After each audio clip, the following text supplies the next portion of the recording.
Magandang umaga po. Narito na po ang magiging lagay ng panahon ngayong araw ng Sabado, March 22, 2025.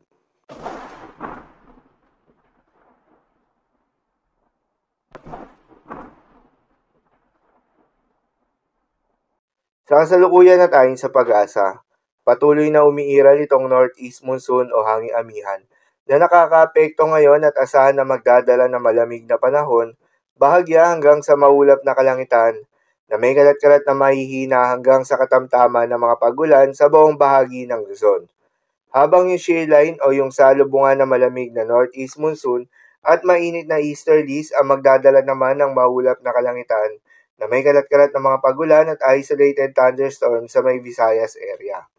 At easterlies o yung mainit na hangin galing sa may karagatang Pasipiko ang nakakaapekto at posibleng magdala naman ng bahagya hanggang sa maulap na kalangitan na may kalat-kalat na mga pagulan at thunderstorms sa nalalabing bahagi ng ating bansa. Magandang balita naman dahil ayon sa pag-asa ay wala pa rin tayong binabantayan na low pressure area o bagyo sa loob o malapit sa Philippine Area of Responsibility na maaaring makaapekto sa ating bansa hanggang sa susunod na 5 araw. Ngunit maging handa pa rin tayo dahil maaaring wala o merong isang bagyo ang posibleng mabuo o pumasok ng Philippine Area of Responsibility ngayong buwan ng Marso.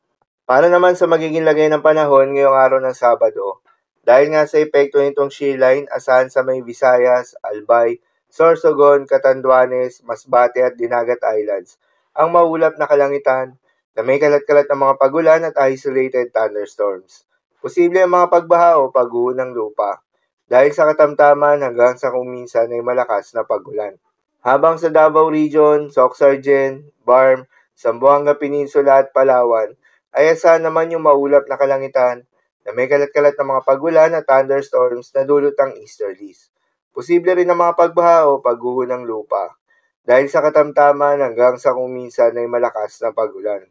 Habang sa Cagayan Valley, Apayao, Aurora, Quezon at nalalabing bahagi ng Mimaropa at Bicol Region ay asahan naman yung maulap na kalangitan na may kasama mga pagulan na dulot ng northeast monsoon. Posible rin ang mga pagbaha o pagguho ng lupa dahil sa katamtaman hanggang sa kung minsan ay malakas na pagulan. Habang sa Metro Manila at nalalabing bahagi ng Luzon, ay asahan naman yung bahagyang maulap hanggang sa maulap na kalangitan na may kalat-kalat na mga mahihinang pagulan na dulot ng northeast monsoon. At sa nalalabing bahagi ng Mindanao ay asahan naman yung bahagyang maulap hanggang sa maulap na kalangitan na may kalat-kalat na mga pagulan o thunderstorms na dulot ng easterlies. Posible rin ang mga pagbaha o pagguho ng lupa during severe thunderstorms.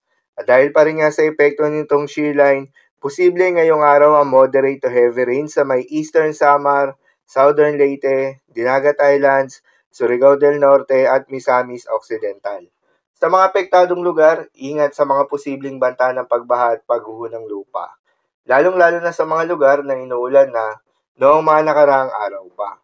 Para naman sa magiging lagay ng mga dagat baybayin, ayon sa pag-asa ay may nakataas pa rin tayo na gale warning sa mga seaboards ng eastern seaboards ng Southern Luzon at Visayas, particular na sa may eastern coast ng Albay, eastern coast ng Sorsogon, northern and eastern coast ng Northern Samar, at eastern coast ng Eastern Samar. Kapag ganitong may gale warning, payo ng pag-asa ay huwag munang pumalaot yung mga kababayan nating mangingisda at yung may mga maliliit na sasakyang pandagat sa mga nasabing seaboards dahil inaasahan pa rin yung maalon hanggang sa napakalon na karagatan. So inamo ko para sa lagay ng panahon ngayong araw ng Sabado. Keep safe everyone.